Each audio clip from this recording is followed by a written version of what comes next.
Good evening, ma'am. Yes, ma'am. Great. Welcome, ladies and gentlemen. We have gathered today to discuss how gender mainstreaming can be done at India's integrated checkposts. I would like to welcome Mr. Aditya Mishra, Chairman LPAI, who has been a champion in initiating this dialogue in partnership with major stakeholders, FICCI's FLOW, FFFAI, and AMTOI. This dialogue is a pioneering attempt on several counts. First, in India, some efforts have been made at improving the ecosystem for women in trade, but on trade facilitation, this is perhaps the first such attempt. Second, this consultation not only precedes such attempts by sea and air cargo authorities in India, but it is also one of the first when compared to worldwide trends. But it would be important to highlight that in the last few years, there have been some changes at sea and airports. And that's why we felt that it would be a good idea to get a perspective on impediments faced by women traders when they trade through sea and airports as well. We are very fortunate to be co-hosting this webinar with LPAI. We've done a study at ICRIER on mainstreaming gender in trade facilitation, but this was a very limited exercise and it focused largely on border hearts. And we were able to highlight that the World Customs Organization actually has a toolkit for mainstreaming gender, which can be used not only for border hearts, but for all border crossings. And based on the toolkit, we were actually able to make substantive recommendations. In fact, this paper has been circulated to the members of the World Economic Forum's Global Council on Trade and Investment. And as a member of the forum, I also had the opportunity to share the commendable initiative that LPAI has taken. Two key takeaways from the work being done at the forum are, first, the She Trades initiative, which is being done by the ITC, provides a unique platform for women-owned businesses, and this aims to connect 3 million women to market by the end of this year. In fact, She Trades and UPS have a project to help women in exporting, e-commerce, and trade regulations in India and 3 other countries. Also, the Global Alliance for Trade Facilitation has prepared a toolkit to reflect how the trade facilitation agreement provides an opportunity to tackle gendered barriers to trade. India can use this toolkit to implement the trade facilitation agreement. I must mention that in our interactions with FLOW, FFFAI, and AMTOI, we found that they needed no persuasion to come on board for this consultation. In fact, we were struck by the energy, excitement, and enthusiasm in our conversations. And a number of ideas were generated in these conversations, and I'm sure this is going to be evident in today's deliberations. There was a consensus on the fact that the dialogue should be continuous, it should be extended to include more stakeholders, and expanded to in the BBIL and the BIMSTEC region. This is a groundbreaking attempt by LPAI, which has an enormous potential scaled up. May I now invite and request Mr. Aditya Mishra to give his inaugural remarks. Over to you, Mr. Mishra. Thank you very much, ma'am. I hope I'm audible. Yes, yes. Okay, so a formal welcome to all the participants in this webinar, and a big thanks to you, ma'am, for organizing it for us. Yes, I would start with giving a small background of LPAI because not many stakeholders are very familiar with this organization yet. So LPAI is an organization which is setting up trade ports on the India's land borders with its 6 neighbors. India shares a 15,000-kilometer land border and with its neighbors, and there are almost 90 transit points, most of which are used for trade of different dimensions. As of now, LPAI is working on 23 of these locations and trying to create land ports and the requisite modern infrastructure to facilitate trade and travel.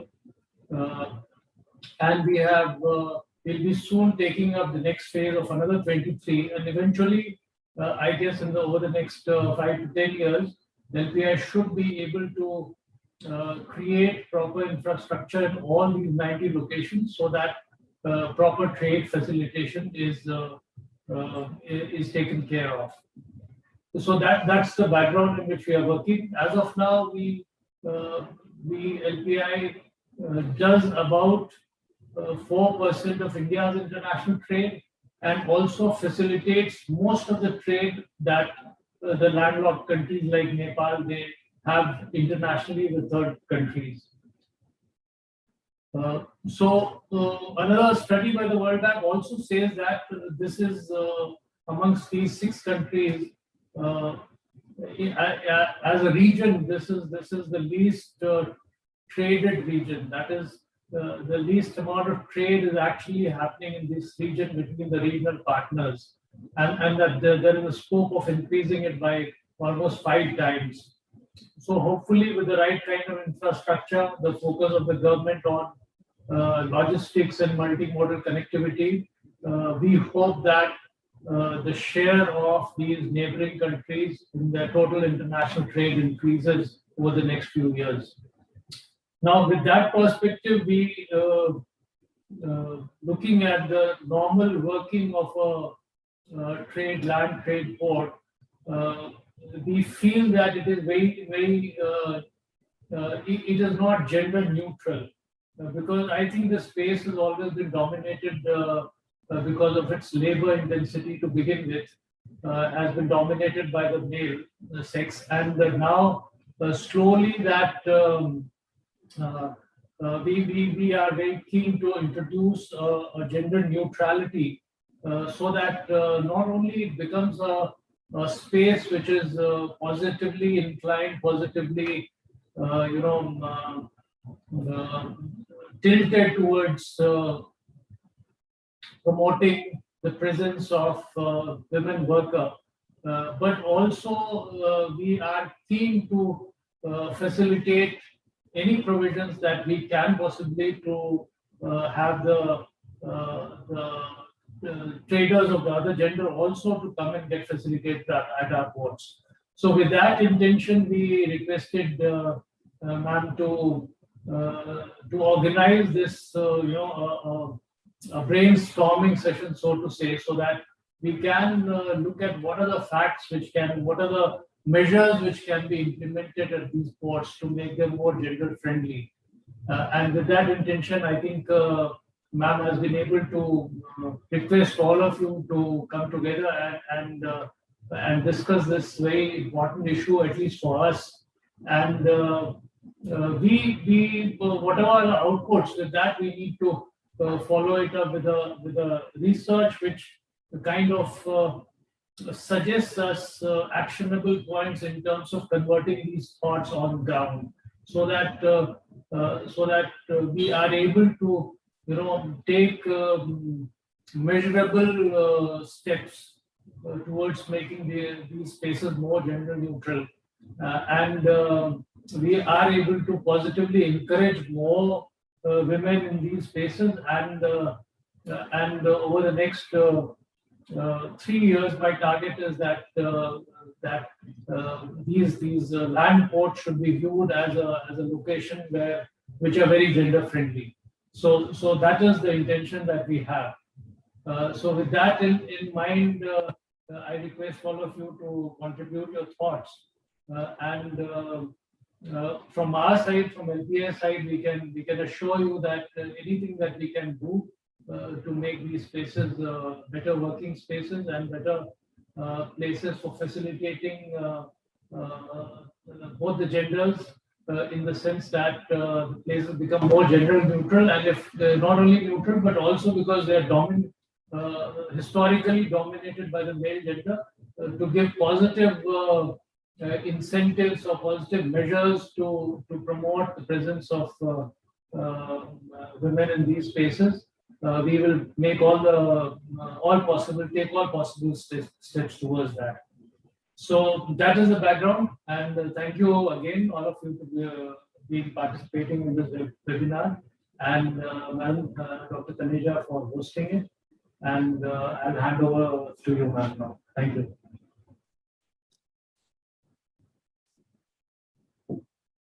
Ma'am, I think you're on mute. Thank you, Mr. Mishra, for sharing your intentions and your vision to bring about a significant change at the integrated checkposts that would take into account the gender dimension. Thank you very much. I would now request Ms. Ujjwala Singhania, National President, FICCI Ladies Organization, to share her thoughts and her remarks. FICCI is doing some commendable work, and I'm sure Ms. Singhania would be happy to share that with us. Over to you, Ms. Singhania. Thank you very much. Namaste and a very good afternoon to everyone. I'm Ujjwala Singhania, the 38th National President of FLOW, the FICCI Ladies Organization. FLOW is the oldest chambers of commerce for women in South Asia, with over 8,000 members across 18 chapters pan-India. This year, my focus is on empowering women by facilitating an enabling environment that promotes entrepreneurship, industry participation, and economic development of women. Trade has the potential to expand women's role in the economy and decrease inequality. The gender divide and barriers is visible in trade. Some of these barriers include legal, access to capital, and provision of training for necessary knowledge and skills. We need to adopt reforms in trade policies that reduce discriminations against women.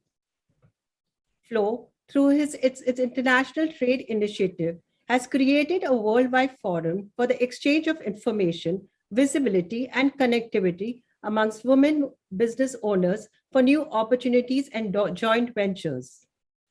I'm thankful to IPAI and ICRIER for taking up this dialogue on gender mainstreaming at integrated checkpoints in India. I'm sure with this event, we'll provide a strong base for putting in place a gender-inclusive and responsive trade ecosystem. Thank you very much. Thank you so much, Ms. Singhania, for those wonderful remarks. May I now request Ms. Sharmila Amin, convener of the Women's Wing Association of Multimodal Transport Operators of India. And thank you, Sharmila, for actually sharing a lot with us even before this webinar. So over to you. You're on mute, Sharmila. Good afternoon. First of all, let me thank Nisha and Sanjana. We actually have two of them, one being part of the actual discussion who will talk later on with us. First of all, I would like to call this webinar Hot Dialogue Session. When I say hot, I mean H for honest, O for open, and T for two-way communication, so that we can address the challenges that we are facing and arrive at some creative solution. I talk on behalf of AMTOI. I've just been appointed the conveyor, and the women's wing of AMTOI was just, I think, started about 2 years back. And we are hopeful that we have lots of ladies who will be now part of it. We don't want any special treatment. We just want to be treated as equal. We don't want all these so-called reservations and all that. We just believe we are now in the 21st century and we are equal like men. Okay, we may have longer hairs, but we are the same. So we believe we are same, but no disparity. I'm sure that the ladies who will be speaking later, who have been in the business along with me, will have a lot of topics to talk about the impediments. And I will talk about myself, sir. I am in the project logistics and oil and gas business in this country, representing a German logistics firm. I may be, let me say, one of the first ladies in this business in this country. And now with 25 years, I have lots of women now joining me. I have Sanjana on the team, and I think Itu was supposed to be there. So I'm very proud of the fact that the men have always ensured that we are part of the team and allowed us to grow along with them. So from my personal experience, when I started my career way back in '86, it was quite tough for we women to work in the port. And I must say there has been a great change. And of course, I think a lot will happen as we go forward. And lots of ports, even today, we need to, we are not able to go inside and work as women, especially on the third shift. And I'm sure with the initiative that Nisha and you, sir, Aditya, sir, are taking, this will now soon be overcome with the new diversification that we are looking into, most of the things being online, and challenges and what we're going to face in the changing times that's coming up. So the importance of innovation and the challenge of change is what we will look at here, and I'm sure I look forward to the other women speaking, and I'm always open to anything that you still want to ask part of. Thank you, sir. Thank you, Nisha. Thank you, Sharmila. May I now request Mr. Day, who is the Vice Chairman of the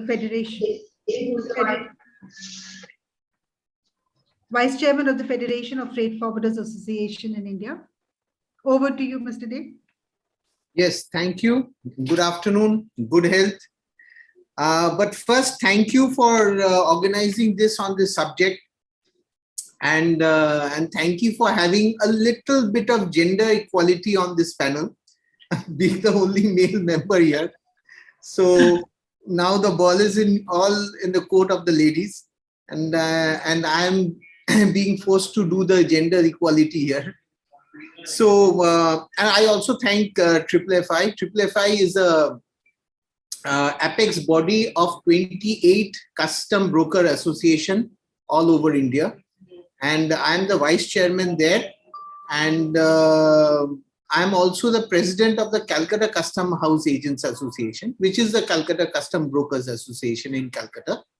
And I must thank my chairman, Mr. Shankar Shinde, for giving me this opportunity to represent on this very important, interesting subject on your panel.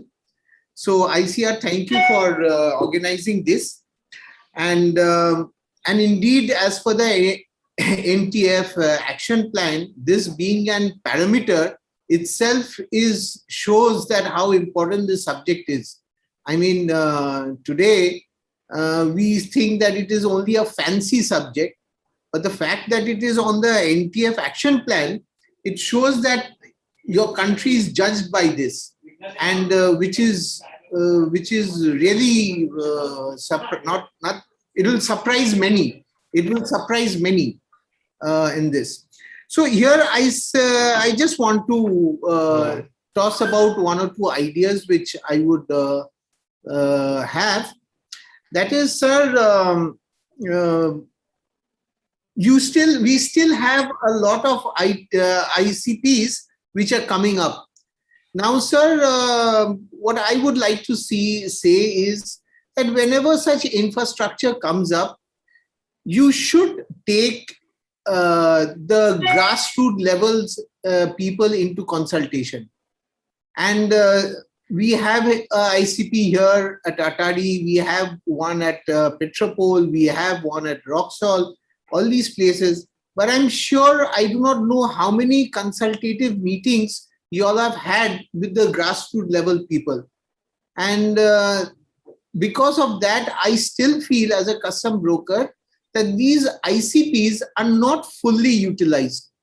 You would agree with me, sir, that in Petropole, we totally do not do our customs work within the ICP. Yet some work is still done at the old CWC warehouse. So why it is done, how can we not do it, and how can we use the ICP at the fullest? That is a lot of consultation needs to be should have taken place before building this infrastructure. And my suggestion is, my input is that before you do, as you do that consultative process, we will make sure that we have representation from the women there in that consultative, not as technical people, but just who would comment on the basic environment which will be friendly for the women's to work. Yeah. So that's number one. Number two is, we would also like to see a lot of women being posted with as an ICP staff. How many staff do we have women in the ICP? So when my members go to work there, unless they see a lot of women staff there or a lot other women working, they are but natural, not very comfortable.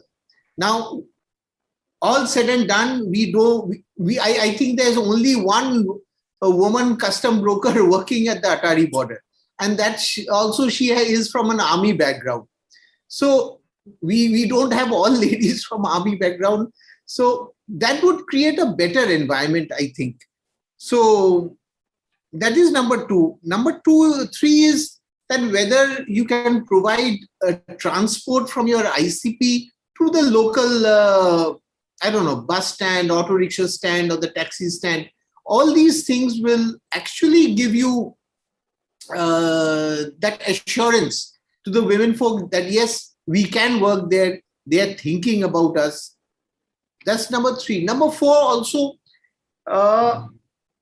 there should be a little bit of training, not a little bit of training, extensive training, I would say, that of the people working at the ICP and all the stakeholders about, what should I say, the women's rights, about security of the women, what are their rights, how certain behaviors can be construed as in a certain manner. There are all these sensitive issues that come up. So a little bit of training and education, not only for the stakeholders, but also for the staff and the security present at the ICP.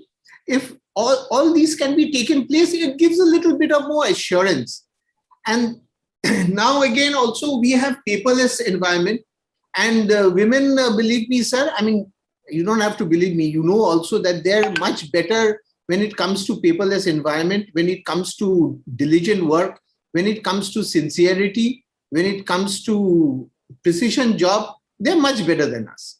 So that is okay. It's 4 o'clock. But again, as you said, sir, that when it comes to dealing with the cargo and dealing with manual labor, but natural, they are uncomfortable. But natural, then the men folk has to step in. So if you have a proper infrastructure wherein less of manual labor and more of mechanized cargo is, mechanized handling of cargo is introduced, maybe that will create a better environment. Another thing which had come to my mind is that in all borders, there are a lot of informal trade that takes place, like Nisha mentioned regarding the border hut which we have here. So maybe ICPs can, or LPAI can take up an active role in kind of making this trade formal. Maybe a little bit of consolidation which can be done at the ICPs, and those can be made as a formal export than the informal export. So, and in those border trades which take place, it's mostly the women who are actually producing the goods which are being exchanged there.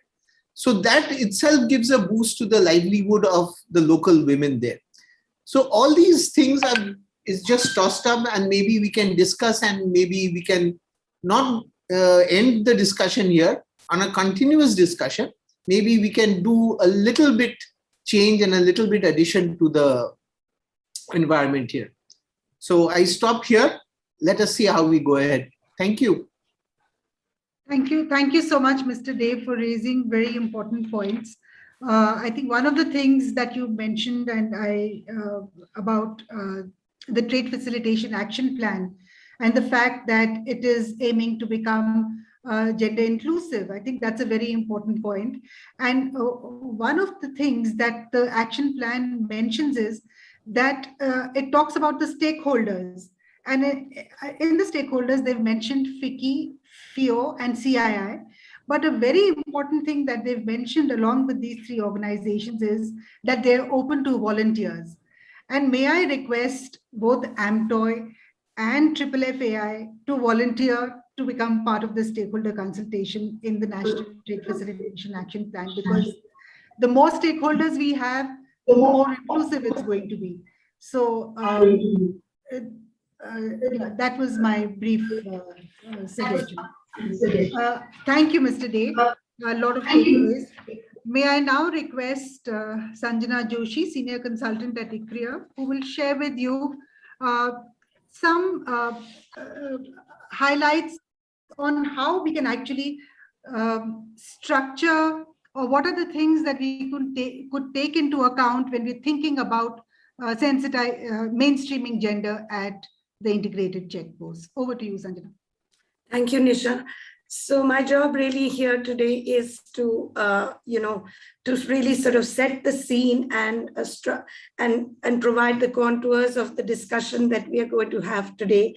So we've just got a few points which we thought it'd be easier on the screen. So we are screen sharing right now. So the thing is that, when we are talking about gender mainstreaming at the integrated check posts, so the thing that we have to first start with is, what is gender mainstreaming really? Rajkumar, could you just change the slide, please? Gender mainstreaming in regular sort of parlance is an inclusive approach to public policy, which involves the integration of a gender perspective into the preparation, design, implementation, monitoring, and evaluation of policies and regulatory measures and spending programs. So it's essentially having a woman's perspective right from the start till the very end of a public policy in terms of preparation, design, implementation, and even evaluation of that. So the question that really comes to mind is, what constitutes a trade facilitation and why gender streaming matters for trade facilitation? Rajkumar, next slide, please. So it's widely recognized that trade can significantly expand and increase women's economic equality. Ms. Singhania referred to this. And naturally, in a developing society, it corresponds to social equality. And trade facilitation, as we're all aware, refers to the simplification, modernization, and harmonization of the export and import processes, and has therefore emerged as an important issue for the world trading system. But as we are all aware, as in other areas, women's relationship with trade is complex. In the context of social and cultural expectations and norms, women invariably face challenges which are specific to their gender.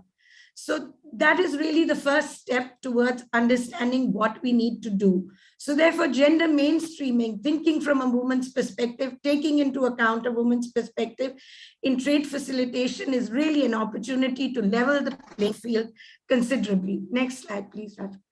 So in conceptualizing this webinar, we were greatly aided, I must share with you, 2 studies that we have undertaken in recent years.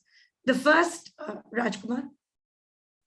The first is the study on, trade facilitation measures, as Nisha had earlier informed, to help women traders in the BBIN region, in which we focused on gender for the first time really in India. We focused on gender-specific constraints and highlighted the following key areas for policy intervention, which the reason we are sharing these with you is because we felt that these are as relevant today in today's webinar context as they were in 2018 when we published this study. The first most important point that came out in that study was the need for women-friendly border crossing points. In fact, what we realized is that it doesn't really matter whether it's a seaport or a land port or just a border hub. The issue is the border crossing and how are women perceived over there and how are women facilitated over there. So the second was information outreach, because that was one area which we felt was completely lacking in all these border crossing areas. Rajkumar, we need to go to the earlier slide. Then of course, marketing and support services. But from a policy point of view, what was relevant in 2018, unfortunately, is relevant even today, which is the collection of gender disaggregated data, which can provide evidence for policies which are effective and useful. And also, as Mr. Day pointed out, regular consultative dialogues between the authorities responsible for trade facilitation and women business associations and groups. The next study that we have recently finished is a comprehensive analysis of the availability and quality of infrastructure, both hard and soft, at all the land custom stations and ICPs in the Northeast region and North Bengal. And we took into account 5 infrastructure categories, which are there in front of you. And these covered 43 infrastructure elements. And of course, not a surprise, a great many of these 43 elements were missing in most of the land custom stations, and even the ICPs that we covered, like Raxol and Atari and things like that. But what is relevant from today's webinar is the fact that we saw that women were largely absent from the entire scene, other than in the security forces at the ICPs. And they were there mainly for checking the women travelers who were doing the immigration, formalities at these ICPs. So there's really, very few women staff who are around at the ICP to make the others feel more comfortable and secure. Next slide, please, Rajkumar. So conceptually, what we have come, we seem to realize is that, as in the case of men, the interface of women with the export-import processes through the ICP or any port really occurs at 2 levels. The first is as a user, as a trader, a transporter, a logistics operator, a customs house agent, or a freight forwarder. And then second, of course, is an important aspect, which is the issue of which is as providers, as the staff of the Port Management Authority, in this case, the LPAI, and partner agencies like the customs, who operate the facilities and manage the trade process for cross-border movement of cargo. And at both these levels, as has been pointed out, there is a perceptible underrepresentation of women that we see. The next slide. So in this context, our studies and also the discussions with several of the participants over the past few weeks have brought out 2 main points that we are putting forward for the speakers in the roundtable discussion. These have underlined the infrastructure deficits, safety-related challenges, and also socio-cultural barriers in the way women are treated at these ports that combine to perpetuate an unwelcoming environment for the women at our international trading points. And this has led several of the participants to point out the need to scrutinize each step of the entire process of cargo clearance through the port or the ICP from a gender lens to understand what are the pain points for women as users. Where are they feeling uncomfortable? Where are they facing specific impediments? Because the point that we need to understand is that a lot of these deficits, such as infrastructure deficits or safety-related challenges, or just simple things like approach to the port, are the same for men and women. But the first point of departure for this webinar and this thinking to change is that they impact women much more. They impact women much more than they impact the men. For example, infrastructure in terms of whether it's washrooms or a medical room and running water, even things like mobile connectivity. Most women are juggling multiple roles as homemakers and professionals. They need to be in touch with their homes also, apart from their offices. So it impacts them doubly, the lack of mobile connectivity and poor internet facilities near the ports. So that's the main departure point for this webinar. And in this context, Rajkumar, next slide. We are putting forward 4 key areas for the discussion agenda: the barriers that constrain women at the ports, suggestions on creating women-friendly infrastructure, suggestions on women's safety and security measures, and other targeted measures to improve access to and quality of information on border-related processes and procedures for women entrepreneurs. I hope this would be useful and would lead to a much more frank discussion as we go forward. Thank you. Thank you, Sanjana.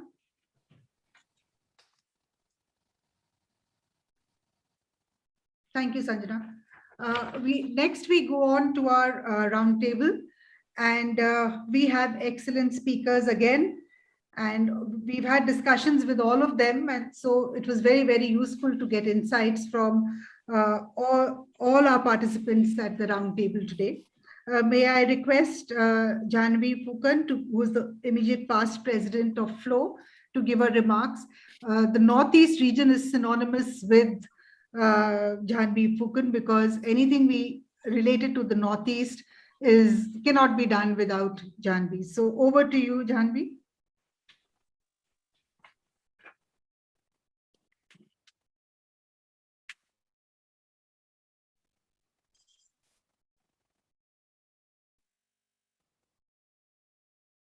Jahnabi, you're on mute. We can't see you.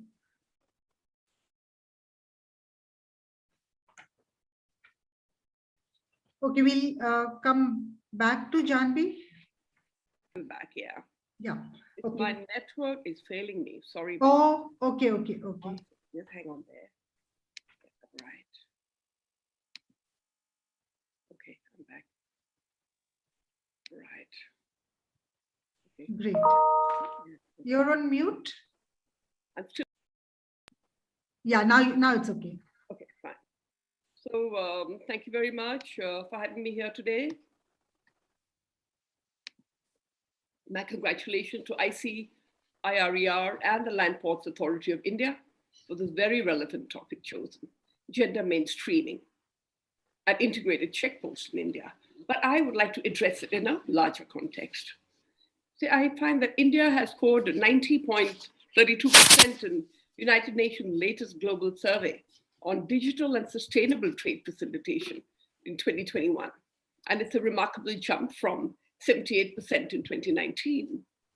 India's overall score too seems to have been found greater than the overall score of entire EU. India has achieved 100% score for Transparency Index. And interestingly, it has achieved 66% in the Women in Trade component. However, the National Trade Facilitation Action Plan 2020-2023 has well recognized that there is a lot of ground to be achieved in the gender mainstreaming per se in trade. As been mentioned by all my eminent speakers and the authorities before me, I'd like to also mention here about the WCO, the World Customs Organization, which has that Gender Equality Organizational Assessment Tool, GEOAT for Customs Administration.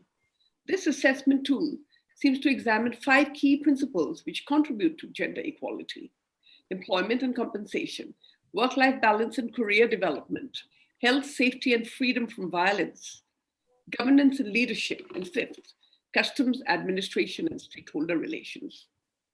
So it's therefore vital that there has to be adequate representation of women entrepreneurs and women small-time traders in all these levels, so that their interest, as has been rightly pointed out by the speakers before me, have to be considered while talking about or finalizing all trade protocols or policies intra countries. I shall attempt, from where I come from, my part of the world in the northeast corner is a far cry from the rest of you in Western India. We're talking about the land ports authorities and address whatever issues that I have found and speak to them about women in the border trade in particular and women in trade in general. So let's look at the participation of women in the formal trade through the lands customs stations. We have very far and few between. Since I last checked this at 2018, we literally had just 2 registered women from the Northeast states. There was no office in Guwahati, in Assam, who could give me any concrete information. Nobody had a clue.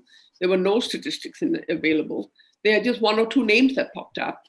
One is from Nagaland, who exports cane furniture to Nepal and Bhutan. Another one from Meghalaya, who exports coal and boulders to Bangladesh. That is the reality for registered buyer, for registered traders. And when we're talking about women in the formal trade through these border huts, these are what was just once a week makeshift bazaars being held at certain specified areas, points on the Indo-Bangladesh border.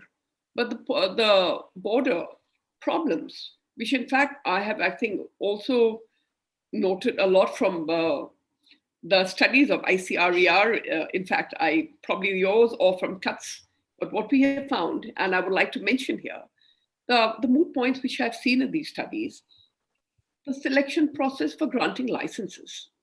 Even in the heart management committees, there are no women members. The process for selection of the vendors and vendees is opaque and largely goes by the reference of the village headmen or the panchayati samitis. So it's a very male-dominated point there, and there's no woman's voice. Secondly, there is a deficit. The infrastructure deficit is clearly there, already mentioned. Physical connectivity, access roads are poor, transportation is basic. There are no separate toilets for women. Earlier, there were no electricity. I'm sure LPAI, the Land Ports Authority, have done a lot more since we've last seen these reports, but we don't know if there is such a situation. I would like to point this out. Very poor mobile and internet connectivity is what I've been told. And so women are being, it's a very unfriendly and, totally not a woman-friendly environment to be in. So that is where, how can we talk about even gender mainstreaming? We are nowhere close to it, to even being gender neutral. And for example, the facilities, these are either poor or non-existent. There are no bank officials available. And for this, because of this very, very basic and unfriendly approach there, the women are forced to use intermediaries a lot. So there may be women at the back, but doing the informal trade, but it'd be a male intermediary at the border. And thirdly, the predominance of the male officers supervising the functioning of the huts. This too is unfriendly. Besides the women constable, as mentioned, or the security in the women security forces, there's hardly any government personnel, women personnel in these government departments, be it district administration, customs, or banking, that's why it creates a hostile atmosphere for women. And so in the larger picture, these are what I'm saying from my part of the world in the Northeast. Like I said, it's a far cry. And in general, the constraints to put up a business for women. The entry level is difficult. Export-import trade, code number, the licenses, the knowledge gathering, there is a big dearth there. We are still struggling with it after all these years. And we find that women are not even aware about the BBIN, the NVA, its implementation, its benefits. For us in the Northeast, the Act East policy is a very strong policy which we were all excited about, still looking forward for more of its implementation to take place. And that would have been the way out for us in a landlocked area of the Northeast to be able to do trade with our bordering countries. So where we are, women are still stuck in the cross-border informal trade. Like Mr. Day has mentioned, make the informal a formal trade. Give them more help. Whoever's already working in it for years and generations, doing these very basic but lucrative trade across the border informally, bring them into the formal process, bring them into the formal economy. So that is where our traders, our business associations, there have to be more of the business associations. I know we are sadly lacking in it. I would say for myself and FICCI Flow, we were hard pressed to find women who are actually doing trade across the borders. There's a lot of trade in maybe the digital and the new trading, the e-commerce trading we are coming up. But in the cross-border trade of our part of the world, there is a long way, a far cry for what we have. So some of the suggestions would be for us in the Northeast, we need a BBIN Women Exporters Council. We need more trade fairs to happen between the women of the BBIN countries. We need more gender-sensitive regional trade policies with the governments at the SARC level, with more women participation at the boards. We need to replicate what is the SEWA Trade Facilitation Center model, which will help women to develop, sustain their models, help them to connect, help them with the packaging of their products, streamline trade procedures, to handhold them. I mean, there is many verticals to be addressed here. And it's the time, there's only good time is now to be able to take this forward. And also to review the WCO, the GEOAT's guidelines, to adapt them to be more appropriate for our part of the world. For the small women traders, we need something which is more friendly towards us, would take this more into cognizance of these unique problems that we face in the eastern part of India. So with this only can we think about gender mainstreaming. But I'm just happy that the whole is come to the fore, is out in the open. So give more women the chance to be in these national trade facilitation committees, like Nisha has mentioned. And we would need more voices and more lobbies from the Northeast to be part of this. So thank you very much for having me. Thank you. Thank you so much, Jahnabi. May I now request Chaitaly Mehta, who is the Director, EKF Global Logistics Private Limited and member of FFFAI. Over to you, Chaitaly. Good evening, everyone, and thank you for joining us. It's been an interesting session so far, and all the speakers have spoken very valid points. And Ms. Jahnabi, what you said was fantastic. We do need people. We do need more women in the mainstream, and definitely more from the Northeast, because there's a huge potential which has not been explored so far. So it's a fantastic thing, and hopefully in the future it's just not going to be talk, but it's going to be reality. Coming back, I'm a third generation customs broker, and I'm a second generation freight forwarder. And I have been going to the customs houses for a very long time, and they've generally never been many women around over there. So yes, when this opportunity came up, it was a very interesting topic not to be a part of. So thank you to FFFAI for recommending my name. When we come to the integrated customs stations, it just does about 4% of the international trade as compared to the ports, the ICDs, and the airports that we do in India.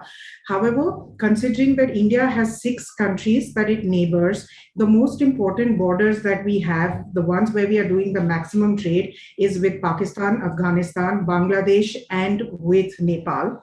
And Nepal constitutes for a major portion of the border international clearances that we are doing. In fact, according to the statistics, India's trade with Nepal for last year in 1920 went up to $7.9 billion as compared to the $0.3 million that it was in 2000 and 2001. 75% of Nepal's trade, as well as 100% of Bhutan's global trade, transits India. Yes, there is a problem. We don't see women at the integrated checkposts. In fact, we don't see too many women at the airports, seaports, and the ICDs too. While doing research on this and all, a couple of things that came up were that the most important, and everybody has highlighted this, Mr. Day has highlighted it, the other speakers have also highlighted, is security. Is because the ICPs are located at the borders, which are remote areas. You don't have the main cities, barring Amritsar, which is about 30 or 35 kilometers away from Atari. Most of the other checkposts are pretty much in remote areas. So if I was going to take an example, India has about 9 transit points with Nepal, of which the most popular ones are Raxaul with Birganj, and Jogbani, which goes with Viratnagar. Now, Raxaul constitutes a huge amount of business that we do with Nepal, but it's in Patna, and the distance from Patna to Raxaul is about 198 to 204 kilometers one way. So if we are going to have women travel or be posted over there, the most important is going to be the security, because let's be honest, we all know what happens in Bihar. The other thing is that if we are going to look at Petrapol may be just 95 to 104 kilometers away from Calcutta. But in terms of the infrastructure that is available, or in terms of the other facilities that are available, there's nothing that is going to motivate the women to go over there and to work over there, no matter what kind of salaries they are going to be paid. For us in Bombay, Nhava Sheva is about 50-55 kilometers away, but you will still see women at 8 o'clock and 9 o'clock because we have buses, we have trains, we have cars available, cabs available. I don't think all of this is available there.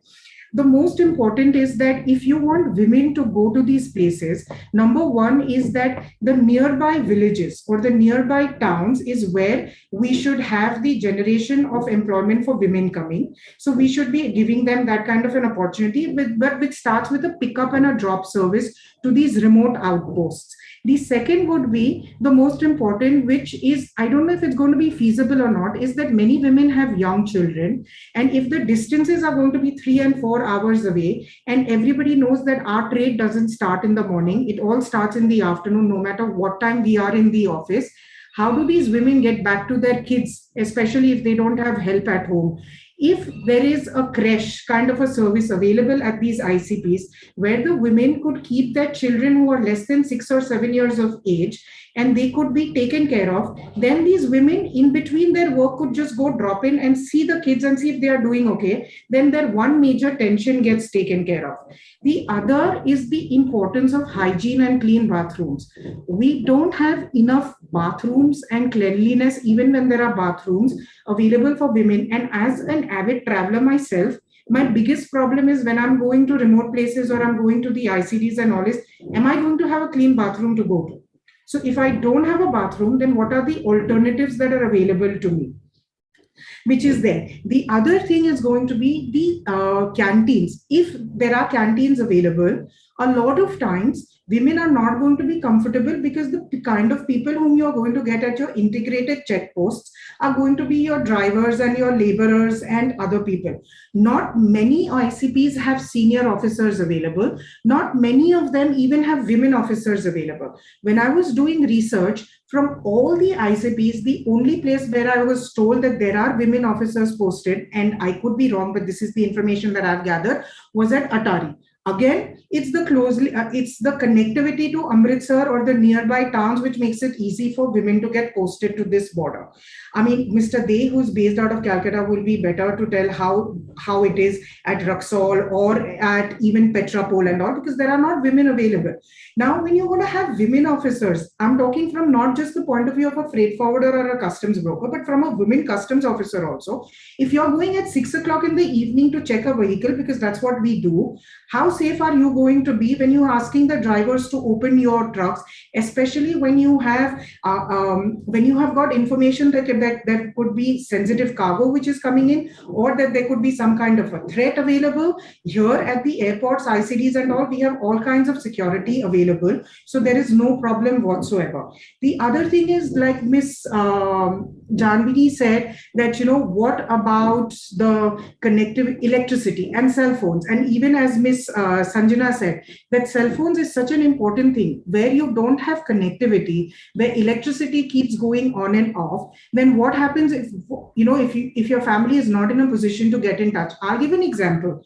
I was traveling to one of the ICDs. I was at my branch office and we got a call saying that somebody higher up in the customs is asking me to come and meet them. Now, this was on the same day that I was leaving to come back to Bombay. It's at a remote place. It took me about 45 minutes to an hour to go there. From the time that I entered the ICD till such time that I came out of the ICD, there was not one single woman present over there. It was so funny because my father was so worried about the fact that I was there. Yes, I was with the customs and I was in the customs house and all. But every time that he kept panic calling me and I had to keep getting out of the officer's cabin, the men who were sitting there to get their documents checked, and this is not an exaggeration, literally stood up like I was a VIP person, pressed themselves into the walls just to ensure that not a single part of their body, their bag, their paper would touch me, whereby I could cry foul. And this happened for the 3 hours that I was at that ICD, with my father panicking because there was no woman around. The other time when I had gone, my office didn't know that I was there in that particular place. My guys got calls saying, oh, why is Chaitaly there? What is happening? Why does she have to come? Why didn't you come and do it? There are so many things which are related from the perspective, because there are times when people don't want to deal with women. It happens in cities. So imagine when you're dealing with small 2-tier and 3-tier towns and villages where women are not allowed to do so many things, where you have to come home by 5 o'clock in the evening. How do you ensure that and you can't tell them that, oh, it's 5 o'clock, but my truck needs to be checked. What are you going to do about it? because sometimes the system doesn't work. Sometimes the officers are not available. Sometimes there's just a proper breakdown, political situations, things like that. So there's a whole bunch of things that need to be done in order for any woman to come, whether it's at an officer level or it is at an examiner level, or even it is for a woman from the trade to go through to do it. So yes, this is what it is. And there are tons of things that can be done. And Mr. Aditya, while we are on this topic, I have been requested to tell you that, I don't know if this is the right moment to tell you, but I have been requested to tell you that at the Atari border, they are requesting for a trucking scanner of the state-of-the-art facility, because the existing scanner doesn't work that well. And they still have to do 100% inspection of the trucks, which delays it. And they are also looking at a cold storage warehouse. And when we come to Petropol and to Rexall and all, what they are looking out is for proper infrastructure in terms of equipment, in terms of warehousing, electrical connections, because sometimes, because there is no electricity, EDI systems don't work, and therefore documents don't get passed and all. But these are just some of the things that the people have told me to pass on to you. So thank you very much. I hope I didn't digress and go off topic. Ms. Nisha, please, I apologize. Not at all. Thank you, Chaitaly. The idea was that it should be a free-flowing discussion and you're able to express your thoughts, because what comes most naturally is most effective. So thank you for that. And I would also request the participants to put in their questions in the chat box so that we can pick them up at the end of the discussion. I would now like to request Ms. Philomena V. Pereira, who is the MD PV Agencies Freight Forwarders Private Limited and member of FFFAI. Over to you, Philomena. Good evening, everyone. It has been nice hearing all of you all. And everybody has already spoken of what is required at the ICPS, the infrastructure that is required. In fact, mostly the washrooms which have to be good so that the people can use it. So all these things have already been spoken. Fortunately for me, I had the advantage of being an EC member, one of the EC members of FFFAI, as well as custom broker. In fact, I think I was the only EC member. I come from the times of like my license. I got my license in 1991, and there started my journey. And those were the times when the customs, when the CFSs were not there, and the we had to take them on OT basis, and they would come to the warehouse to inspect, examine the goods, etc., etc. And this used to be during the night hours. You know, this used to come on OT, so that's during the night hours. And I remember working, because volumes of work that we had at that time, because I was working with another forwarder, so the volumes that we have to handle and through the night. Well, that's all about, you know, the love that you have to do your work, the love that you have to be an entrepreneur. During this journey, in fact, I cannot recall much of instances which has put me back from doing what I want to. In fact, my 10 golden years have been when I was EC member, executive member of that time Bombay Custom House Agents Association, which is today Brihan Mumbai. But each of them, I think, have been an integral part of this journey of the growth that I have. Of course, I started as a custom broker, but then I got into multimodal transport. I have my own transportation, etc. To talk about the licenses. The license, I think 1992 was a license that was custom broker license was issued. That was my last license, I think. So thereafter 20 years, there were no licenses issued.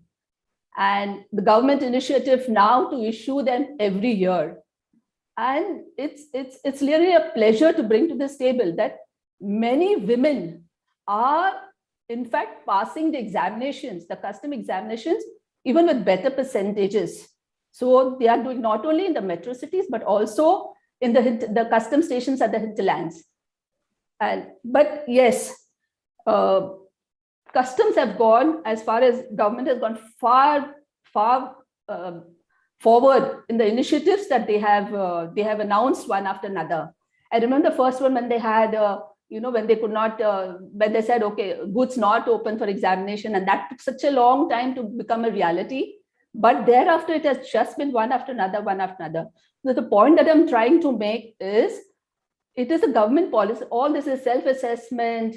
You talk about faceless. As soon as these initiatives reach to these places, definitely women will find it very attractive to enter into it. Second is, of course, already everybody has spoken about the training that the seminars that you should have for them, so that you have to make this working at the ICPs more and more prominent, that the land customs. In fact, I would say, for a woman custom broker, a man, he can just be into his career, but a woman has to step in and out. She has to, be a part of the family also. That's why we are talking about, the phone's connectivity, etc., etc. She just cannot write that off. She works in tandem with all her other responsibilities. In fact, custom broker or logistic business is one of the best for women. And as far as I think at the air customs or the sea customs, people are working very comfortably, because today it is faceless, it is all self-assessment, all the initiatives that have come through, and the same thing could happen there. This custom clearance as a custom broker, it is not as capital intensive as entering into any other thing. Besides, you can also choose a line, you can choose a job that you would want to and restrict to it and to start off. So you can have more and more entrepreneurs into, it's not so incentives. You can choose what you want to do, how much you want to do, which vertical you want to do, whether you want to do sea, you want to do air, or you want to do land customs. So I think it's all about initiating. And in fact, I must make a point that it is that for the last 10 years, what I have seen, it is basically the trade associations, and the government is working along with the trade. They're responding to the trade. The FFFAI, the FICCI, all of them, the AMTOI, all of them have been working together and giving feedback. And that is how you can see so many changes. So as somebody already said, we have to include more and more women also into it. And wherever there are women around, there is improvement, there is growth. So this is what I would like to say. And thanks for this opportunity. Thank you so much, Philomena. I would now like to request Sanjana Vardhan, Senior Manager in International Business Program Group, to share her remarks and her experiences. Thank you. Over to you. You're on mute, Sanjana. Am I audible? Yes, yes. Good evening, everyone. And firstly, I'd like to thank Sharmila in, literally pulling me into this, asking me to come in the forefront, because I come with a very different background in logistics. And I am happy to see a lot of women in this conference. In the last 10 years of my career, I see a very few women in most of the conferences. And so thank you, Sharmila, and thank you, Nisha, and thank you, Sanjana, for giving this Sanjana the opportunity to be here. I come with a very different perspective and background in logistics. I am thoroughly technical. I'm an engineer. And 10 years ago, when I came in this field, my friends were very confused, and they asked me, why are you going into logistics? It has nothing to do with what you have studied all this while. And I was, as many women are, we always like to work out of our comfort zone. And that is where I wanted to come out of the comfort zone, do something different, and set out an example wherein there was not any kind of awareness in the engineering institutes or colleges that logistics can also be one of the mainstreams or a career which engineers can take. It is definitely thoroughly technical. I work at Phookan. I've been with them since 2011. So I've been with them for 10 years. And my forte is heavy lift business. When I joined 10 years ago, the only woman in this I knew was Sharmila, who was handling heavy lift logistics then. She was most talked about, and I always used to look up to her, and I used to understand from my seniors who were mostly male that how does she do it, and then if she can, maybe I can too. And that's when I got on the road. I have had a very in-hand experience of everything. I have been with the trailers. I have worked with 200 men in a project on site. I have been to the ports. I have been in conferences where you have the ratio of 1:100 of men. I have been a part of, or I would say our organization has been a part of a lot of policy changes in heavy lift transportation in India, wherein we have participated in HTOA. And there again, when there was any meeting, I was the only female in those meetings, because project logistics is not something which women have taken very seriously. As Philomena also mentioned, there's a comfort they have in custom clearance, freight forwarding. But of course, when it comes to working hand in hand with men and on sites, maybe, with temperatures varying from 10 degrees to, in my last project in Baroda, the temperature was 45 degrees. And with all the HSC equipment on you, you have another 20 kgs on you, and it's not easy. But what I would say, it's not impossible. And I'm sure even Sharmila must have seen a lot of change in the last 10 years. There is a change in how women are coming forward.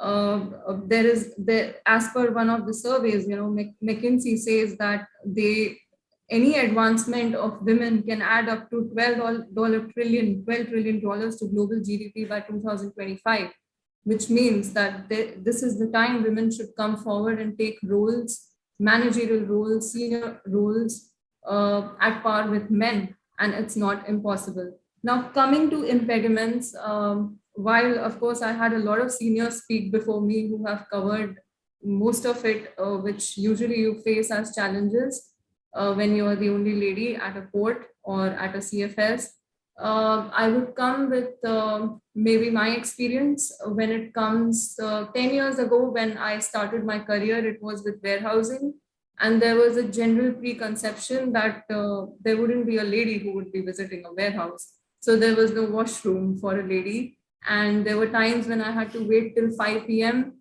and times when I drank little water and little food so that I don't have to visit the restroom very often. Later on, I have been to ICDs, I have been to CFS, wherein I was being trained for clearance as well. For 5 years, I was trained on site before I could get into international sales, because of course, I'm just fortunate to have mentors who always feel that you can sell better if you know the facts on ground. So it was definitely difficult, but one thing I would say that has helped me be in the industry more than, all my points on being an engineer in logistics, being highly technical, or, joining the industry to today when I go and speak in institutes or in Indian Logistics, Institute of Logistics or engineering colleges, and I tell them, it's not just a truck moving from one place to another. It's just not a cargo moving from one place to another. It involves planning, it involves execution, it involves technical aspects, it involves so many things, which if you can do at home, you can do anywhere else. I'm sure you can do in the industry as well. I think we are perfect planners, we are good in finance. So there's no subject we cannot take forward. I think our first training begins at home. And personally, I'm the only child, so there was no discrimination since childhood when it came to my parents. I was in an engineering college where I was studying with boys. My field was such wherein the ratio of men is to women in the class was 20:1, or you could say there were 50 boys and 3 women in my class. And later on, I chose a career again, which was at that point in time, 10 years ago, 1:200, I would say, because most of the installation projects wherein I have also installed up to 500-ton statues in Bangalore. The technical team along with me used to be of 200 men on site. And I think what was more important than joining logistics industry was retaining myself in the industry for the last 10 years. And I would give credit to the ecosystem which has been developing in the industry for me to stay back. It was not easy, but it's something which is possible. And if it is possible in Bombay or in developed cities like Delhi, Gurgaon, I'm sure it's not something which is impossible in ICPs and in cross borders. It is definitely the ecosystem which plays a very important role for making us comfortable to work at. There was one of the points which Sharmila had given in the beginning, that the third shift, working in the third shift in a port. In 2019, in one of our projects, I remember at 5:30, there were sirens of asking us to leave the port because of safety reasons. And I just went last week to Mumbai port, and the change was that there were certain CISF Jawans who were women. And as again, Jahnabi also mentioned and Chaitaly mentioned that our work starts after 5 p.m. I handle international business, and most of the work starts after afternoon hours at the third shift. And whenever there is a vessel arriving or a heavy lift cargo getting offloaded, most of after you finish all the HSE and the other preparations at the port, it's around 5 p.m. when the actual work starts. But the good point was that I was allowed to stay in the port till 8:30 p.m. and there were patrolling cars who were continuously moving around the vessel, who were ensuring, because I was again the only lady at the port working with 50 men on this project, but there were patrolling cars which were moving around, ensuring that I had the adequate support and comfort. I also had port officials offer me water when I did not have, which makes me again come to a point, there was still no washroom. And in the radius of 1 kilometer, you have to you can't wait. So you need a car. There is, till the main gate, you need a car for sure. And then you have to find a hotel or a place where you can go. And it's hard, but it's just one of the impediments, which of course is the easier one to target right now. When we speak of awareness, as I think everybody before us said, Ujjwala, Jahnabi, everybody before us said, awareness of course is very less, opportunities are very less. If I just see the website of ICPs and to upgrade ourselves, that what is the next plan and what after Upsal and what's happening at Jogbani, we see a plan which is mentioned on the websites, a 5-year plan, a 10-year plan. There will be infrastructure, there will be internet, there will be paperless work. But I see one point missing, that we are going to appoint 1% or 2% of women officials at customs. We have one of our plan is to have 1% of or 2%. These are really low numbers I'm saying, because if we are in large numbers, I'm sure we can contribute much more to the to business. But when I saw a lot of plans for, as Sir already mentioned in the beginning, that there's a plan and ICPs are considering a lot of growth in future. I see something missing, wherein there is some kind of maybe one icon saying that we will be recruiting 1% of women and in customs, or we will be recruiting in the ICP areas, or with adequate support, with adequate security, with adequate infrastructure, which involves, going to the restrooms and having also clean restrooms and proper maintenance.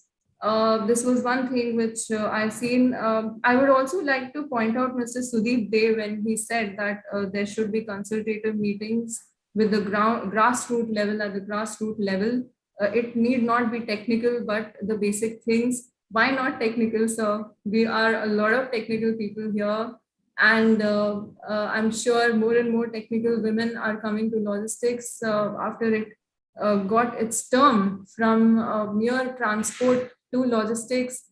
It comes with a lot of technical background, and these consultative meetings should also be with technical background, women from technical background, along with blue collar and grassroots level, who are actually going to the ICPs regularly and are facing issues when it comes to clearances or when it comes to transportation. And and I think Jahnabi had mentioned this in her point, that there are not many women, as well as Chaitaly. I would like to say that I have my team which goes to Raxaul border for any of the clearances. It's a team of men, because that's how it is going on. And they say that there is only one deputy commissioner of customs who's a lady. Other than that, there's nobody in customs. I'm not sure if this is right, but he told me very clearly, nahi, wahan to ladke hi nahi hai, hum hi hum hai. So I don't know, it was a point to be happy about. But as all the seniors before this said, that there has to be a comfort in working. The comfort there is, I think there's also a fear in the minds, because when we present logistics, we are presenting as a male dominant industry. We are presenting it as, there are a lot of challenges. That has to change. We cannot present it as a male dominant. We have to go to the minds of the women, and we have to tell them that there's nothing we can't do in this industry. There's nothing, there's not like we cannot go into managerial or higher positions. People like Sharmila and of course myself, we have been given the opportunity to grow in this industry and be where we are, which is not merely an office job. We get to travel, we get exposure, we get to go on sites, we get to see the projects, and we get to learn with every project being very different from the last project. And I'm sure this can definitely, I think most of my points were already covered by all the ladies before me. But shared accommodations, I agree, is another problem in any of the ports, not just ICPs. There are hotels, there are definitely hotels. It's not like there are no places to stay, but there's a general fear in the minds of the women. It's difficult to share a hotel or a space with, truck drivers and blue collar men.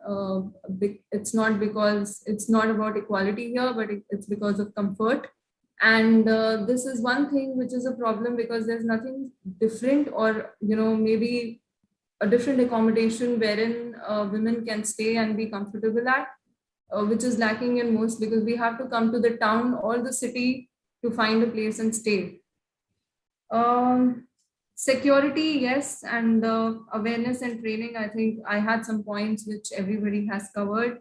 I do feel that creating the right ecosystem can automatically enhance, the thought process of women to work at, ICPs and other ports, to work in different, not only in customs or freight forwarding, but also take up different challenges.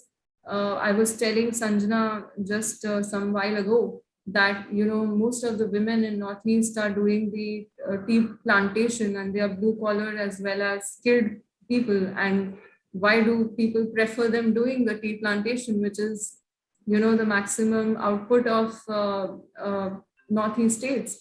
That's because they have it in them, and if they can be there, I'm sure they can be at any other place in this country. I think I can go on and on and on, because I have 10 years to talk on. So thank you very much for having me here. And I would be very happy to contribute in any way I can to bring more women to this industry and also participate more. Thank you so much. Thank you, Sanjana, for your insights and for your offer, generous offer, because we will definitely tap in on that. And thank you, Sharmila, for being such a role model for others. And I'm sure in your current role, there will be many more women who will be joining the ranks of Sanjana. And, we also have gained a lot through conversations with you. A quick one I wanted to inform everybody is that, look at Anna Malhotra. I don't know if anybody remember her. She was the lady who made the Nhava Sheva port. Now, in those days, we had a lady with the government made, and look at the port that has come up today. Antwerp Port has a lady chairman today after more than 20, 30 years. So, I mean, we are not that we are not there. We are there everywhere. And I go back to what Philu says. When I went for my customs exams, the officers, you have in your Viva 3 examining men officers. They didn't even look up at me. They didn't know what questions to ask me, because after a whole lot of men, they looked at it and said, there's a lady coming. And they asked me a question like, how do you clear a dead body? And, I was there and I said, you can't ask me this question. Ask me something more. Don't ask me something like this. This is stupid. I don't even know how to clear a dead body. So, and then, they said, okay, fine. I said, literally, if you look at the result of that year, it's a tough exam. It's like us passing your CF 7%. There were only 2 or 3 ladies when even I sat for my exam. Come to think of that, again in training, go to institution like IIM, Ahmedabad. When I went for my shipping management, there were only 1 lady from India. We had ladies from Netherlands. I had somebody from America in my batch, 2 from Sri Lanka, but from India, I was the only one. So we have to create that space for ladies to actually come on board. And it's like you take the horse to the water, but you can't drink it for them. So look at all the role models we have here. They're doing so well themselves. We don't need to teach them. Sorry, Nisha, go back. Not at all. Thank you, Sharmila. May I now request Manisha Thakur, the Vice President of Business Development, Tri-Alliance India Private Limited, and the Executive Committee member of Exim Club Vadodara. Over to you.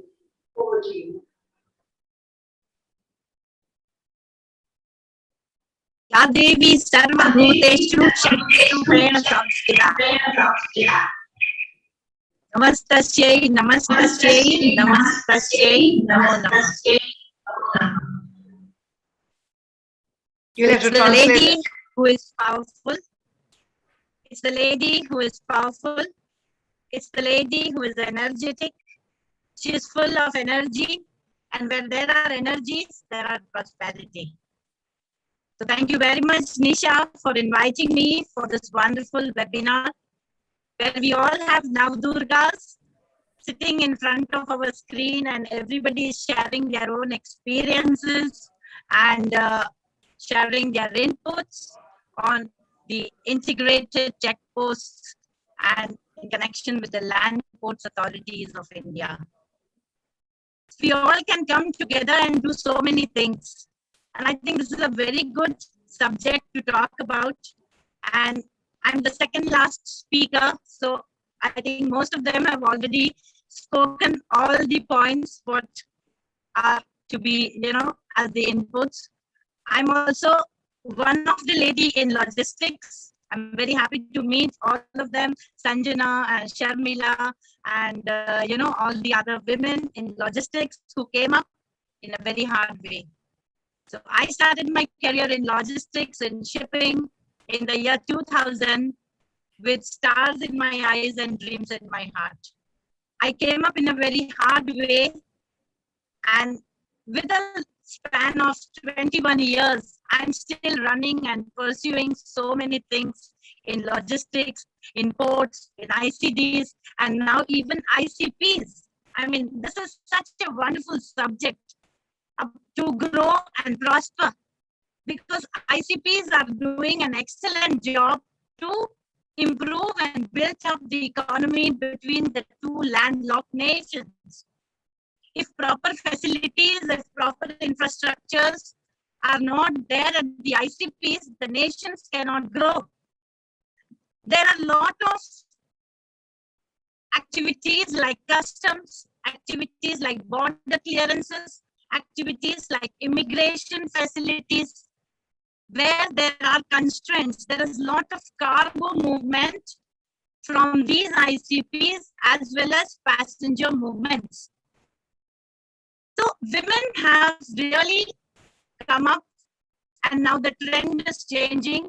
The tide is changing in the waters, and the waves are changing, and a lot of women are trying to come up into the shipping and logistics and custom clearance and all those sectors.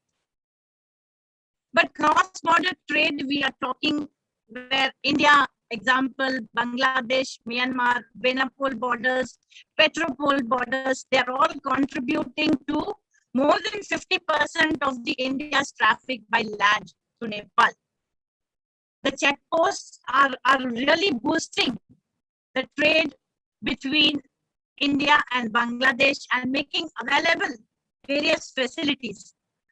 So definitely there's an opportunity for women, and there are constraints where we need to remove the mindset of the women and make sure that they are getting an appropriate work equipments, at where they are sitting. As the earlier speakers have mentioned, that the ICPs are located at the remote areas, at the borders, where transportation facilities has to be there, coming and going.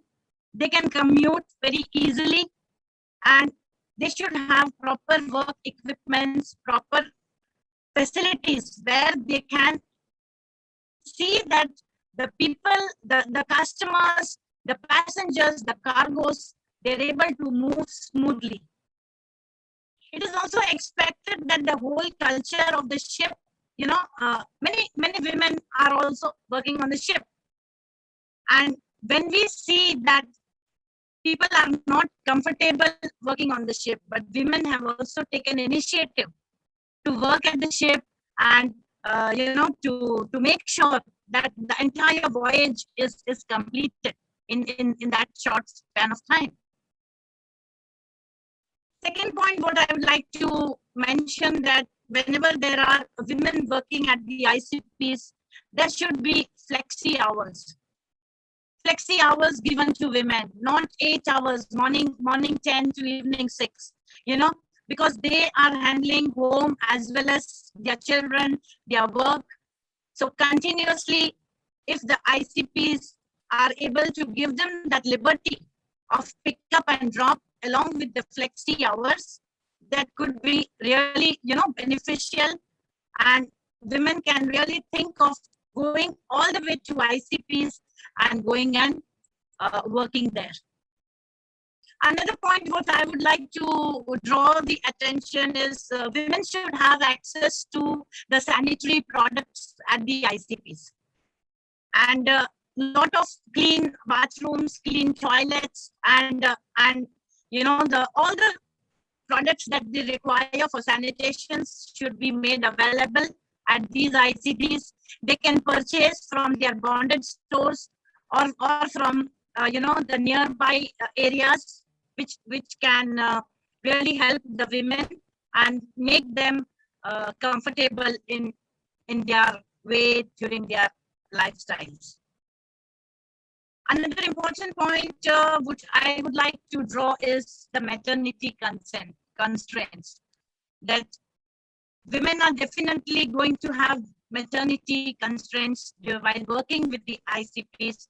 So the maternity leaves can be extended, say from 3 months to 6 months, or even up till 1 year, till the baby is small, or till the baby needs the mother.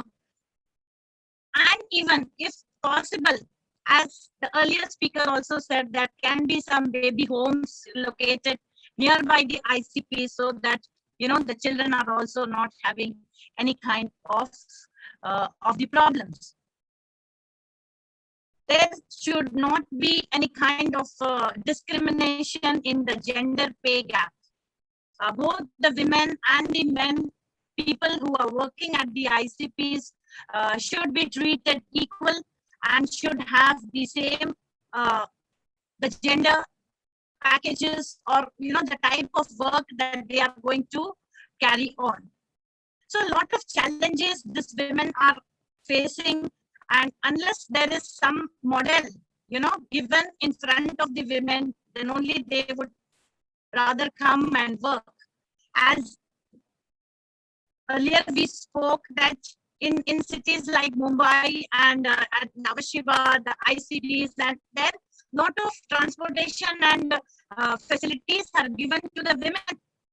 There is no fear, any kind of thing. But these ICPs would be located at the remote areas. So maybe there is some kind of a fear given by, taken by the women. Another important point would what Mr. Day also said about giving training, having regular seminars and webinars. So on this forum, I would like to take the initiative, since I am a mentor, I am a corporate trainer in logistics and supply chain, giving lot of training programs to the women entrepreneurs, to SMEs on how to export, how to import, what are the process flows of exports, what are the challenges of logistics. I've been conducting regular classes with various forums on pan-India basis. So I would take this initiative that I can train the women who are recruited in ICPs, and I can volunteer myself in knowledge sharing and training. So what I feel is Vidya Dhanam Sarva Pradhanam. Vidya is the main tool. Vidya is the main knowledge, and it's the main kind of an instrument that every lady has the knowledge and she feels it's secured. So that is one thing about trainings and seminars, which, video shows on online platforms, we can train them on what are the requirements, what are they have to do at the grassroots level. As Mr. Day also said, that we can talk to them, maybe technical or non-technical, and train them, because women are fast learners.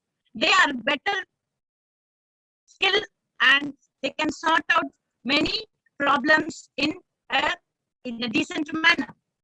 So if we talk about the way forward, there are so many sectors which is yet to prove the progress of women and to work as gender diversity. There are social fights globally have accomplished a satisfying level of awareness on women's rights. Meanwhile, technological developments have led to less physical labor as a part of whether she's working at the ICD or she's working at the ICP or she's a seafarer. But this allows, it's a gateway to women, because women herself has opened the gateway for people to come on this earth. She's able to give birth. That means she herself is a gateway to so many people and to this world.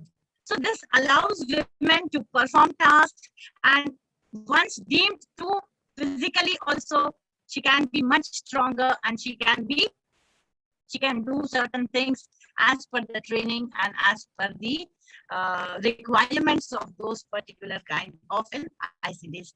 So my request is that I would also like to take this initiative to bring more women into this fraternity, so that the mindset of the people is changed, and mindset of the people is really welcoming the women into this industry. Thank you very much. With this, I conclude my talk. Unmute. I think you're muted, Nisha. Thank you, Manisha, and thank you for your offer to empower women with knowledge.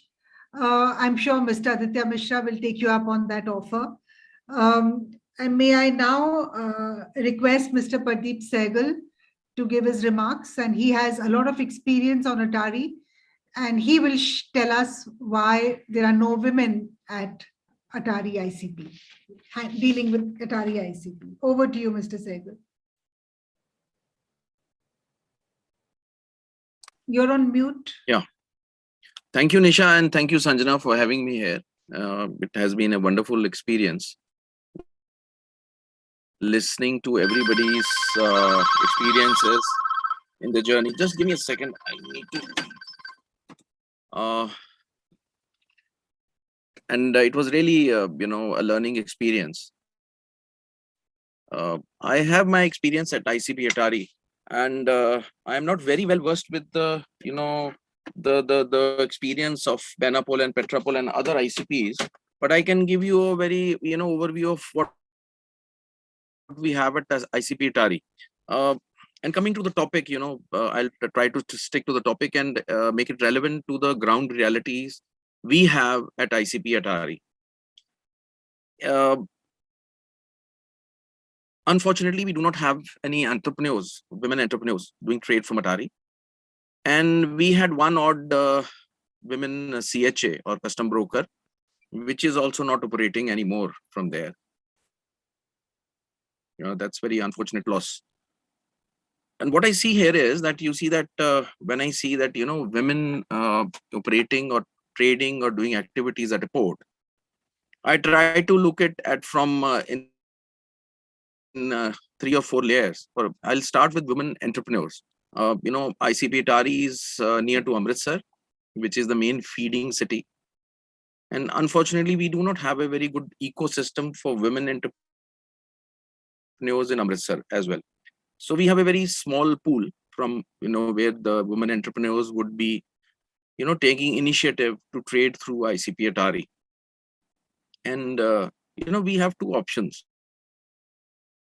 here to let it grow organically, as it is growing, and definitely things will get better in time. It is getting better. It's very wonderful to see, so many wonderful women doing such good and great jobs.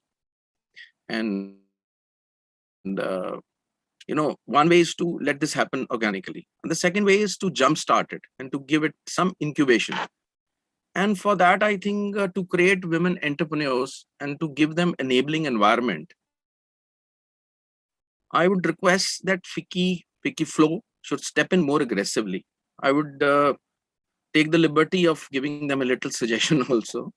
And that would be to give more representation in the trade bodies to women entrepreneurs who are the actual entrepreneurs.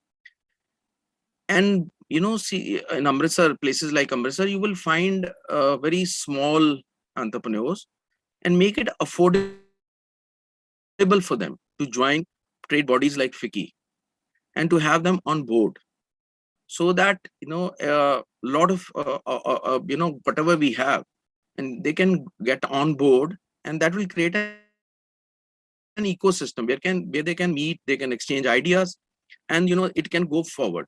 So trade bodies can be the can act like incubation centers for the actual women entrepreneurs. Second is that we have enablers at every port.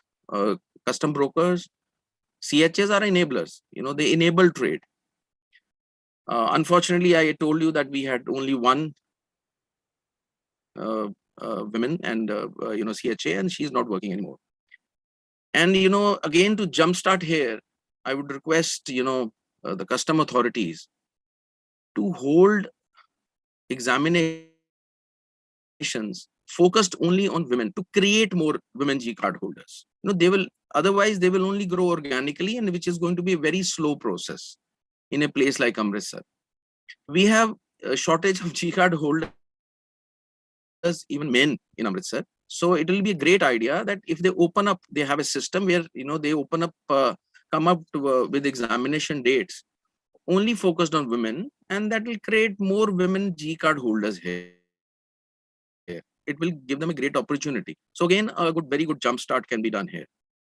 And the third is that port authorities, we everywhere we have, agencies like, for example, ICP. We start with ICP, then customs, then BSF, or whatever the security agency is interested with the job, and then allied agencies like finance phytosanitary agencies or other agencies, like compulsory compliance requirements are met by them. And they should create an initiative. I agree with many speakers here that if there will be more officers manning the seats at ICP, women officers, it will give an enabling environment. It will give an impetus or a comfortable feeling. And once you start having more officers, you will see that the facilities like we are talking about, clean washrooms or safe areas, or whichever areas we are talking about, they will start coming up on their own,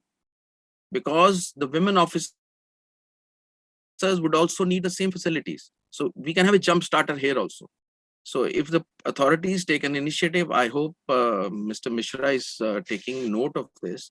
And if they can have an understanding that a percentage of women officers will be appointed, and you will see that they will themselves take the initiative, the officers appointed there, to create the facilities which will be available for everybody.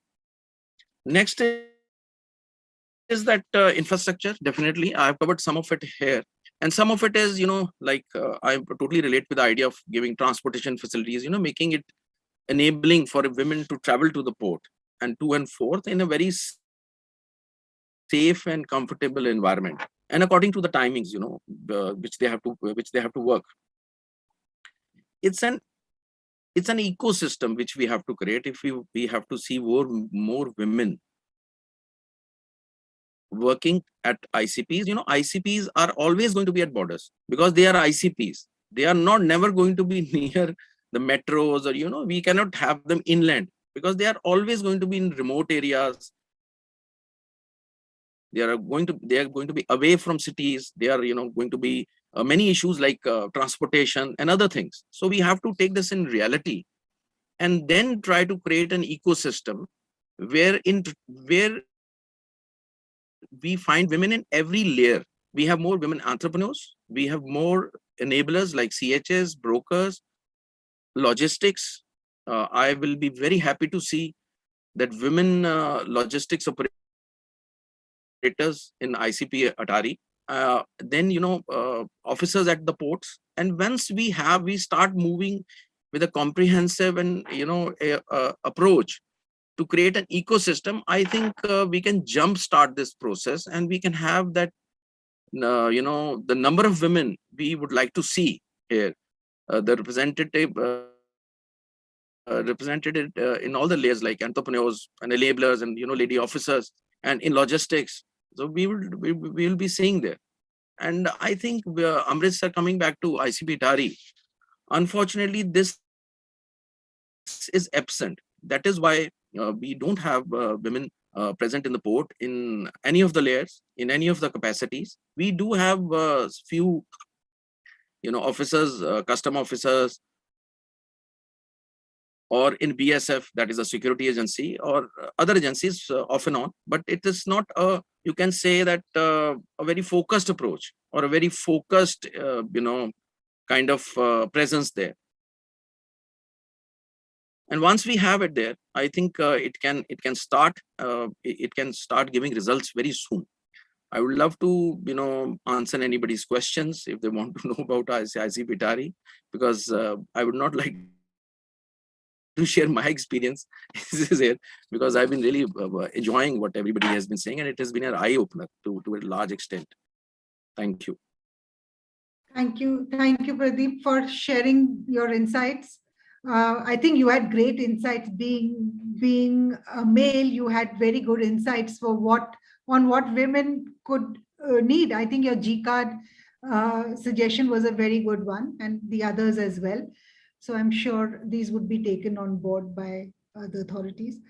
And with this, we are coming almost to the close. But two things that I would like to say is, one is that this is truly a commendable effort by LPAI. I think worldwide, not many land port authorities would have taken an initiative like this. So I think all of us here, I'm sure, would jointly thank LPAI for thinking of something as innovative as this and taking it forward, and actually, working at the grassroots level with all stakeholders.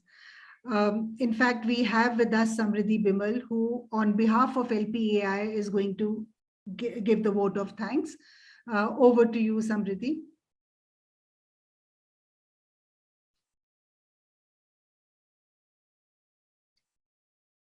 Samriddhi?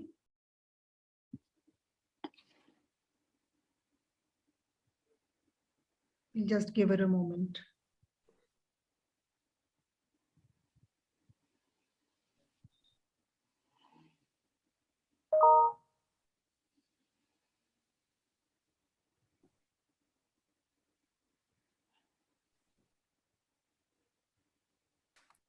Just 1 minute. She's just unmuting. Yeah.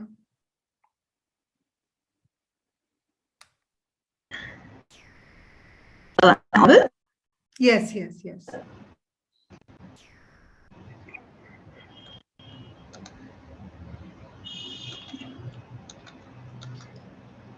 Actually, I'm so sorry. Chairman sir just had to leave urgently for an important meeting. But on behalf of the Land Ports Authority of India, I would like to extend our sincere gratitude to ICRIER for organizing this wonderful webinar.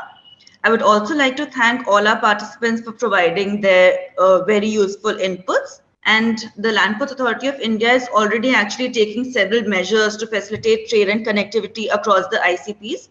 And the gender perspective will greatly add value to it. And many of the issues that were raised today are already being worked on, and others LPI will be taking up in the due course. So with these brief words, I would like to thank all the participants for taking out time and joining us today for the webinar. Thank you. Thank you, Samriddhi. With that, we don't have time for question and answers. So with this, we come to the close of the webinar, and I would like to thank all of you for being with us for this great initiative that LPAI has taken. And we hope to stay in touch, and we hope to do many such more webinars with LPAI's cooperation. Thank you. Thank you so much. Thank you. Thank you. Namaskar. Namaskar. Please stay connected with Namaskar. us. Jai Hind.